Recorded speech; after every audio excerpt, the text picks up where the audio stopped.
Welcome, Iris Fernandez from New York. Are you in New York City, or are you on I'm in one of the boroughs, the Bronx. New York City from the Bronx? Okay, Yeah. awesome. Well, welcome to 100 Authors in 100 Days. I am so happy to have you here and excited that we get to share the morning together, and you get to share what it's been like to participate in what seems to be about 4 books now that you've published in. And also, I want to hear about your journey as a aspiring author, where you're eventually going to have your own book. So I want to hear all about that. But before I do that, I want to read a quick bio for those of you who are chiming in this morning. So Edie's put herself through nursing school as a single mom of 2 young children in the 80s. Edie's career took her from staff nurse in a hospital to third-party insurers servicing the Latino community in New York City. She has served as a diabetes educator and a research nurse in telemedicine projects servicing mostly the Latino elderly community in Manhattan. At the age of 50, she also got her master's in nursing informatics, which she's going to talk more about because I think that's fascinating about her, from Columbia University. She worked as a nurse in informaticist, and correct me if I'm saying that It's incorrectly, Edie. it's correct. Yes, and she and mentor until she retired. She's also a co-founding member of Latinas 100, of course, yes, and a co-author in the Hispanic Rising Stars, which we're going to talk about for Volume 3. And she also spends her time writing her debut memoir. Give me the title of that memoir again. I think I'm going to call it A Bridge or The Bridge, but I haven't finalized it yet. Okay, and then she also is a vegan, and she prepares. We're going to probably talk about some of her favorite dishes. So welcome, Edie. So amazing to have you here today. Thank you so much. Thank you for having me. So share a little bit about how your writing journey has been. And as the title suggests, for this channel is 100 Authors, 100 Days. And I love to talk to new authors or writers that have been writing for a while and are about to write their memoir. So how has your writing journey been thus far? It's very interesting because after I retired in 2020, I decided that, okay, now I have no excuses. I can write this book that I've been wanting to write all my life. And I started joining little workshops, and I joined a Facebook group on writing and holding each other accountable. And I also joined Project Enye, and through her, I heard about you. And you were now looking for authors for Volume 2, and I decided to, why not? Let me try and take a break here. And I did, and that has been a fabulous journey for me because I learned so much from the whole content calendar. Mhm. I used that to create that first story that I wrote in your second volume, and because of that, I've used it to submit writings to other places, and I really find it so helpful to organize my stories and also to make sure that I'm within the word limit that I want to have. So I've learned to show and not tell so much because of that. And then I started to use it as a work, like a worksheet for my different chapters in the memoir that I want to write. I'm in the process of writing. So it's been beautiful. I got published, thanks to you. Yes. Yeah, I was excited to get to know you. And I love Denise Solar. She has such a wonderful community, and she was so kind. I remember, I think it was like 2 years ago, right? You Yes. bring me on her platform to talk about the project, and that's how we ended up connecting. So, she's I don't remember. I know she's in Colorado right now, but is she originally from New York? She is originally from New York. Yeah, yeah, yeah. So she's from that part of East Coast, Yes. I'm a West Coast girl, so it's like different, but in spirit, I think. So I'm really grateful to Denise that we got to connect and whatnot, and also grateful that you got to write your story in the Volume 2. And not only did you, for the viewers that are listening, not only did she write in this volume, but she was also the won the award for best essay.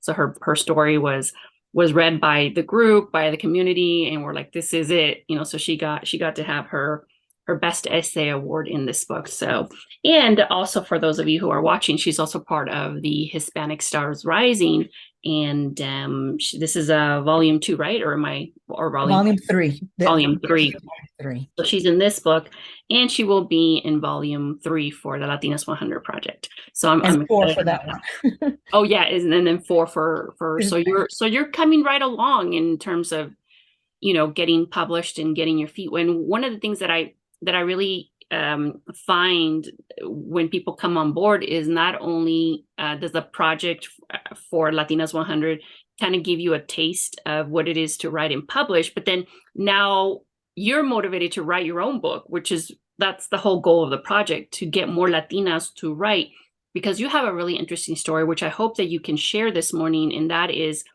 how you became a nurse in New York and how you got into a field that nobody else was doing. And when you were working, there was not a lot of Latinas. So can you share a little bit more about the amazing story that you have about being a Latina and in nursing in that point in time?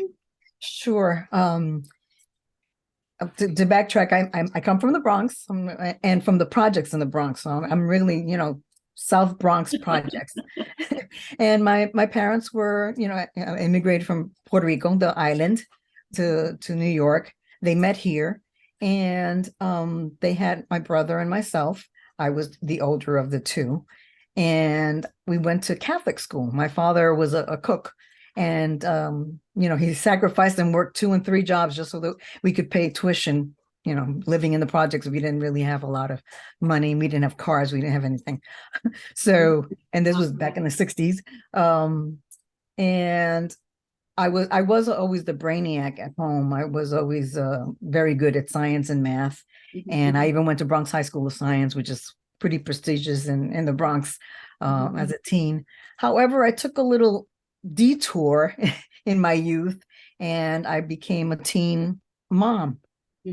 And because of that, I didn't finish high school. And it looked like all the plans and the aspirations that my parents might have had for me were down the drain. But my book will be about the transition and how I overcame that. So it took me a little bit longer to get to where I wanted to be. But and by the time I graduated from nursing school, I had 2 children. I had my son and my daughter, who was like she was just a couple of years. She was still a toddler when I graduated, and we relocated back to New York, and I started my life as a registered nurse with the help of my parents, who would help me with the children and taking care of the children, because I didn't have a significant other to help me with that. But my parents, they were getting old, but they also helped me. Wow. And when I went to nursing school, when I became a nurse, I started out as a general neural surgery nurse at NYU. And through the years, I started progressing into different interests. I was always interested in computers because I had worked with the little punch cards in Bronx High School of Science.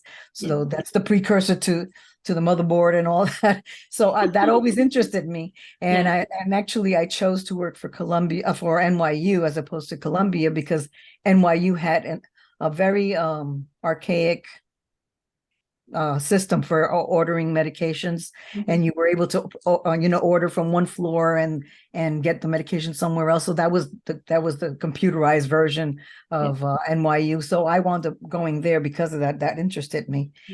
And through the years, I went through areas where I was able to use more computer skills in my nursing, with the research and quality assurance.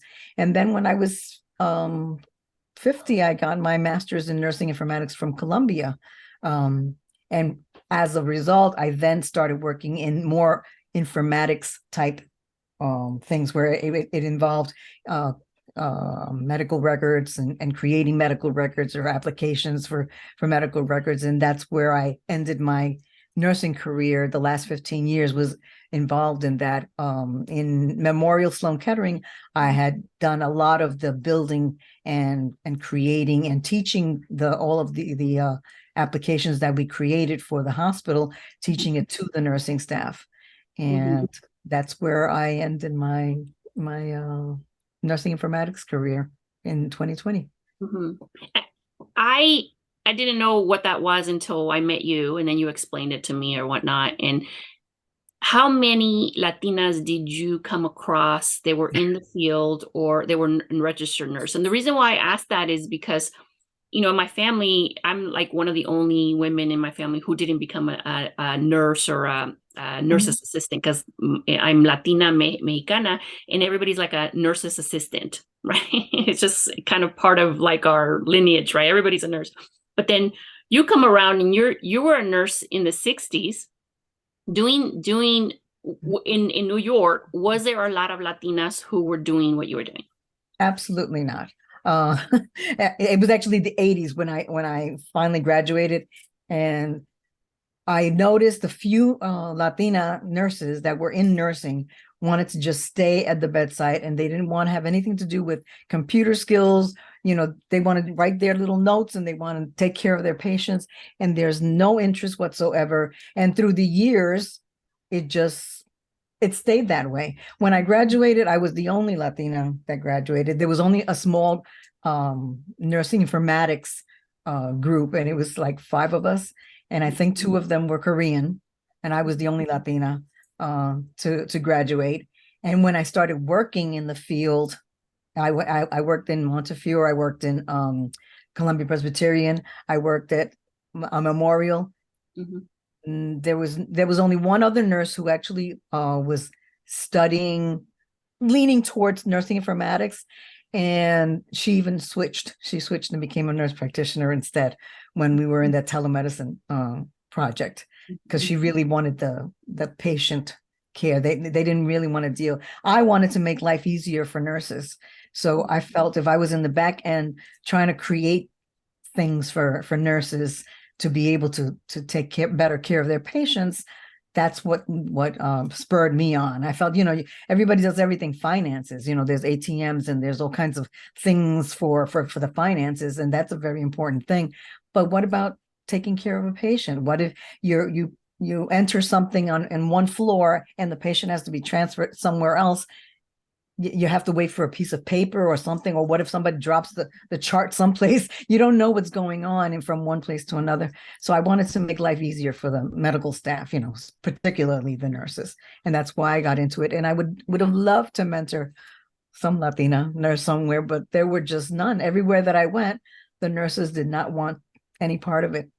Wow. And so do you feel like you basically pioneered? I think because I think so.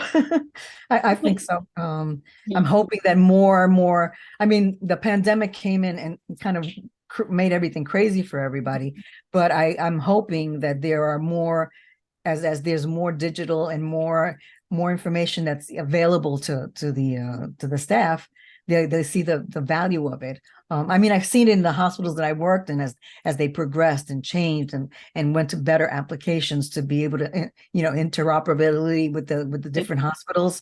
So I've seen it, and I hope that is something that maybe now the up and coming Latina nurses may be interested in pursuing. Yeah. Can you tell me about how you felt, or if you even noticed that you were the only one, or was it just kind of like just the way it was? How did you feel when you were going through all of that, or learning and putting yourself in, a career and not just a career, but in a field that nobody else was doing? I think I didn't really think about it. All of this is retrospect. I look back and I go, did I really do that? Yeah. Because I don't think I didn't see it as a challenge. I just knew that that's what I wanted to do, and I did it. Much like the story that I wrote, in your book. It was about my mom always made me feel that I could do anything that I wanted to do. Mhm. And I mean, I put it in the sense that she made me feel like if I wanted to be a fireman, I could. that there was nothing to stop me from being a fireman, not a firewoman, if that's what I wanted to do. And I never felt that there was anything that could stop me if I wanted what I wanted, and that's what I wanted. So Wow. I never thought of it as, oh, I now have to challenge, or I'm the only one that's there. I Mhm. just never thought of it that way. I noticed things in retrospect. Yeah. Uh, when I worked in, when I first became a nurse, I noticed I made friends with a male nurse, and that was very unusual. Not too many male nurses. And I noticed there was a difference in the field of nursing, because it's traditionally a woman's kind of world. And when men started coming into nursing, they progressed exponentially. This friend that I made friends with, he had an associate's. I had a bachelor's degree.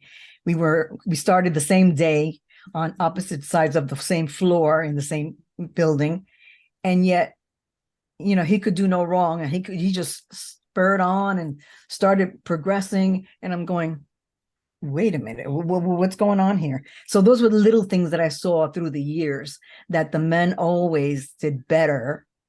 I don't think it was necessarily, it's not like I was an idiot. I did go to Bronx High School of Science, for most of the 4 years. Yeah. And I got a degree from Columbia, so I must have gotten some kind of insight. And I felt that I was a very compassionate, caring nurse, but that was not what they were looking for, I think. Wow. And I started noticing that. And I had a mentor, so to speak, the manager that I had in my very first on staff nursing job, and she was Latina. Mhm. She was Puerto Rican, and she had married somebody that had like a French name, so she thought she was clear, because now they don't She concentrate on was her. clear. But everybody knew that she was Puerto Rican, and they didn't give her the ability. I thought she was a remarkable woman. She was wonderful. She was smart, and she knew everything, and she always handled all the emergencies, and she became a manager on duty. But they wouldn't give her the time to go get a master's so that she could then be a head nurse. Mhm. And that went on for years and years, and I noticed that little disconnect early on, Yeah. and that kind of disillusioned me. And that's kind of why I went to different areas, arenas, different things that I could do with the nursing to get to the point that I finally got to. Yeah. And, in retrospect, like you say, now we have the statistics and they're out there. I mean, you can look at them, even if you go to Hispanic Star, their webpage has all of the info. What do you call those? The information and the stats, and they pulled all the stats together. So now you can confidently say that you weren't just imagining that was actually happening. It's A true. man with an associate's was, way ahead of you, and you had just gone, a master's, or you had your bachelor's at the time, and they went on to do bigger and greater things. And it's like, and you had way more experience, and you had the degrees and everything, but somehow, he went on ahead and was given the opportunity. So now we know that the statistics are there, that Latinas are underrepresented and underpaid. I think we get like 30 cents out of every dollar. A white male gets $1 and we make 30 cents. So in the lifetime of a Latina, we miss out on millions of dollars in potential earned income. And so that's why I wanted to ask you about. I wanted to, speaking to that about how much we make it compared to them. And another thing that I learned from my mother was, she was a seamstress when she first came here, and she didn't know very much English, but she used to go into whatever little factory was, and they would say, "Do you know how to do blah, blah, blah?" And she would look around and see who was the real good one, and she says, "Oh yes, I know." And she would go to that person and learn from that person, and Yeah. she did very well and got her little positions and got her jobs. In when I became a nurse, I kind of used that same line of thinking, that if I was asked, "Can you do XYZ?" I would say yes, even if I had never done it before, because I knew that if I had been given the opportunity, I would You would meet learn that it. goal, and I would learn it, and I would do it. And because of that, I also became very secure in that whenever I asked for another job, I would ask for what I felt I was worth, regardless of what the range was. And I pretty much gave myself $10,000 increases with each job that I took, because I felt I am worth it, and I can make this, I can do this. Yeah, And that's I was amazing. That's so wonderful. Yeah. And to that also just really proves the importance of the role that parents play in a child's upbringing and the way that they believe about themselves. Because so many Latinos, we have the opportunities, but perhaps we don't have those parents that tell us that we're worth it. And we have all the potential, but if your whole life you're being told that you can't do it, then chances are you're not going to be able to do it. And in your case, it almost seemed like the way that they raised you was in such a beautiful way that when given the opportunity, you excelled. And of course, you went to the best schools, and I'm sure they worked their butts off to help you get to where you did. And I just beautiful people, your parents. Thank you. Yeah. And I know That's that both of them. you pay tribute to them in your stories, which I love. Mhm. It's such a beautiful, beautiful thing to do. Um, so for those of you who are listening, I want you to replay this video because I want you to pay attention to what Iris is saying about, how she made it through in the 80s when she was in nursing, where you were giving yourself these $10,000 increments because you believe that you could do it, right? So there's a lot for us to learn there, especially for the younger generation, to understand that you can do it even with all the obstacles, even if you're the only one in the field or you're the only one doing that particular career. And as you know, and I'm sure you'll agree, right, in that time when you were doing give me the name again. Informatics. Informatics, most people didn't know what that was. So much like today with artificial intelligence and the speed of technology, there's going to be a lot of things that for those young people that are watching that you're not going to understand and you're going to know. But I really encourage you to do what Iris did, which is like, say yes, do it anyways, and then learn as you go along because you don't want to miss out on that opportunity. Absolutely. Well, thank you so much, Iris, for sharing that and sharing a little bit about your story. And I want to ask you a final question. And that question is, if today was your last day on Earth and you wanted to share something with the world and humanity, and what would that be and why? I actually wrote a little something because I had to think Perfect. about I this. love it. Go for it. And it's short, just a couple of sentences. I've learned that I'm a spiritual being in this physical body. I'm just a drop of water in this vast ocean of life, of life. And as such, we are one with nature, all of us. I've embraced that vegan lifestyle in the past 5 years, and this has been in harmony with my love of nature and animals and our planet. And I am so at peace with that. I could, if I were to die today, I'm at peace that I have accomplished that. I love it. That's so beautiful. Thank you so much for sharing that.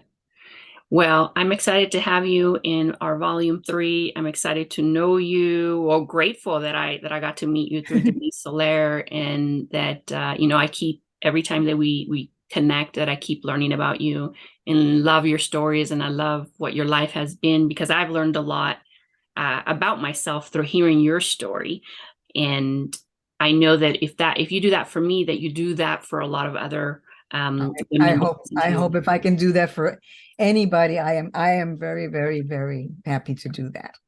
Yes. So, and everybody watching, continue to check out our channel at 100 Authors, 100 Days. And also, if you want to write and be part of the Latinas 100 Project, or you simply want to learn how to write maybe your first book, or you want to get your feet wet with an anthology, definitely welcome you into our community. You can find us at latinas100.com. We have a private Facebook group, and you can see all the links below. Check us out. And I want to leave Iris with some final words for the audience. Yes, I think that this is the most wonderful thing that you could have ever brought to our attention. And I think anybody who has a little inkling to want to write a little something, anything, a short story, this is the perfect place to begin and get all of those creative juices out. So please, please just write to Adriana and you'll find a way to complete your story.